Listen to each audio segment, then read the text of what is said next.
ఏదైతే ఇప్పుడు ముస్లిం సంఘాలు పెద్ద ఎత్తున ఆందోళనకి దిగుతున్నాయి.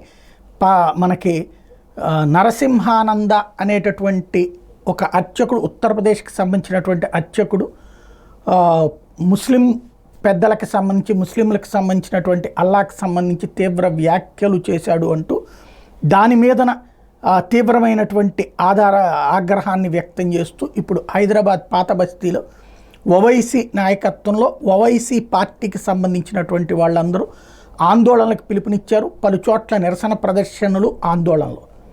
సాధారణంగా ఇప్పుడు సనాతన ధర్మం గురించినో లేదా ఏ ప్రకాష్ రాజ్ ట్వీట్ల గురించినో ఇట్లాంటి వాటిలలో ఇన్వాల్వ్ అయ్యే తక్కువ. ఇప్పుడు ఖచ్చితంగా కేసు నమోదు చేయడం, తదుపరి చర్యలు తీసుకోవడానికి సిద్ధపడటం అనేదైతే జరిగే అవకాశం ఉంది. ఎందుకంటే వాళ్ళు పోలరైజ్ అయ్యి ఉంటారు, స్ట్రాంగ్గా ఉంటారు.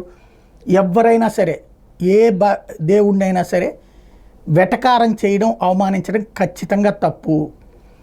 ఒకళ్ళు పాటించేటటువంటి ఆచారాల గురించి ఇంకొకళ్ళు వక్రీకరించడం తప్పు.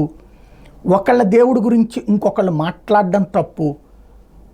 నీకు విశ్వాసం ఉంటే పూజ చేయి, నీకు విశ్వాసం లేదా పక్కకి వెళ్ళిపో.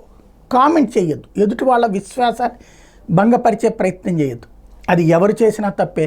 ముస్లిం సంఘాల ఆందోళన అన్నటువంటిది ఆ కోణంలో నుంచి నడుస్తుంది. ఇవాళ ఏం జరుగుతుందో చూడాలి.